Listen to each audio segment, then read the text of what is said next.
வணக்க மக்களே, welcome to the Fender show. இன்னைக்கு ஷோல நம்ம பார்க்க போறது என் இனிய தனிமையே அப்படின்ற ஒரு தமிழ் மூவியோட ரிவ்யூ. இந்த படம் பாத்தீங்கன்னா OTT பிளஸ் அப்படின்ற ஆப்ல அவைலபிளா இருக்கு. இந்த படம் ஒரு ஹாரர் கலந்த மர்டர் மிஸ்ட்ரி த்ரில்லர் அப்படின்னே சொல்லலாம். அதாவது இந்த படத்தோட ஸ்டார்டிங்லேயே பாத்தீங்கன்னா மாதவன் அப்படின்ற ஒருத்தரை காட்டுவாங்க. அவர் தன்னோட மனைவி கிட்ட ஒரு விதமான கான்வர்சேஷன்ல இன்வால்வ் ஆயிருப்பாரு. அதாவது தனக்கு குழந்தை வேணும் அப்படின்ற மாதிரியான ஒரு விஷயத்த வலியுறுத்துவாரு. அவங்களுக்கு அந்த அளவுக்கு இன்ட்ரெஸ்ட் இல்லை அப்படின்ற மாதிரி சொல்லிட்டு இருப்பாங்க. அந்த ஒரு மீட்டிங்க்கு அப்புறம் மட்டும் இவர் ஜஸ்ட் கை கழுவலாம் அப்படின்னு சொல்லிட்டு போவாரு. போன இடத்துல பாத்தீங்கன்னா மர்மமான முறையில இவர் இறந்து கிடக்குறாரு. அது தற்கொலை அப்படின்ற மாதிரி எல்லாரும் சொல்றாங்க. அந்த டைம்ல தான் ஒரு விஷயம் கன்ஃபார்ம் ஆகுது. அதாவது அவரோட மனைவி வந்து பிரெக்னெண்டா இருக்காங்க அப்படின்றது. அவங்களுக்கு ஒரு பெண் குழந்தை பிறகுது. அதை தனியா தான் வளர்க்குறாங்க. அண்ட் ஒரு பர்டிகுலர் ஸ்டேஜ்ல வந்து அவங்களோட ஹஸ்பண்டோட பூர்வீக சொத்து ஒண்ணு இருக்கு அப்படின்றதுக்காக ஒரு ஊருக்கு கிளம்பி போறாங்க. போன இடத்துல பாத்தீங்கன்னா அந்த மாதவனோட ஆவி வந்து ஏதோ சொல்ல நினைக்குது. அதுவும் அந்த குழந்தைக்கு ஏதோ ஆபத்து அப்படின்றத சொல்ல நினைக்குது. அந்த ஆபத்துக்கு காரணம் யாரு, அந்த அந்த ஆவி எதனால வந்து சொல்லுது, அண்ட் இதுக்கு பின்னாடி இருக்கக்கூடிய மர்மங்கள் என்ன அப்படின்ற மாதிரி நிறைய விஷயங்களை சொல்லக்கூடிய ஒரு படம் தான் இந்த படம்.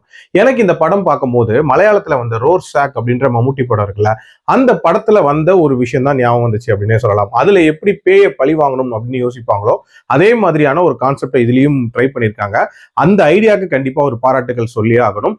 அதுலயும் அந்த கிளைமேக்ஸ்ல காட்டக்கூடிய அந்த 15 மினிட்ஸ் டு 20 மினிட்ஸ் காட்சிகள் அப்படின்றது பயங்கர ராவாவும் டிஸ்டர்பிங்காவும் எடுத்திருந்தாங்க. அது நிறைய பேருக்கு செட் ஆகாது அப்படின்னே நான் சொல்லுவேன். ஆல்சோ இந்த படம் ஸ்டார்ட் ஆன விதம், அதாவது அந்த கொலை எதனால நடந்திருக்கும் அப்படின்ற ஒரு கேள்வி இருக்கும். அதே மாதிரி நடுவுல பாத்தீங்க அப்படின்னா அந்த பொண்ணுக்கு யாருனால ஆபத்து இருக்கும் அப்படின்ற ஒரு கேள்வியும் இருக்கும். அண்ட் டுவர்ட்ஸ் தி எண்ட் அந்த பிளாஷ்பேக் அப்படின்ற மாதிரி நிறைய இடங்கள்ல ஒரு விதமான ட்விஸ்ட் வைக்க ட்ரை பண்ணியிருக்காங்க.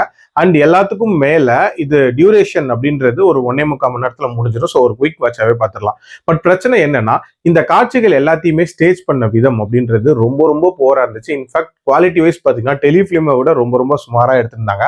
ஆக்டர்ஸோட பெர்ஃபார்மன்ஸ்லாம் பயங்கர அமெச்சரிஷா இருந்துச்சு அப்படின்னே சொல்லலாம். அண்ட் ப்ரொடக்ஷன் வேல்யூஸுமே ரொம்ப ரொம்ப சுமார் தான். அது மட்டும் இல்லாம இந்த படத்தோட மிடில் போர்ஷன்ஸ்ல ஒரு விதமான டிராக் அப்படின்றதுமே இருக்கும். அதை இன்னும் கொஞ்சம் கிரிப்பிங்கா கொடுத்துருக்கலாம்.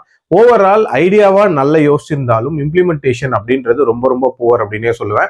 என்னோட ரேட்டிங் இந்த படத்துக்கு 2.1 அவுட் ஆஃப் 5. அடல் கண்டென்ட்டை பொறுத்த வரைக்கும் சில டிஸ்டர்பிங்கான காட்சிகள் அப்படின்றது இருக்கதான் செய்யுது. அதுக்கேற்ற மாதிரி பிளான் பண்ணிக்கோங்க. மீண்டும் அடுத்த விமர்சனத்தில் சந்திக்கிறேன். நன்றி, வணக்கம்.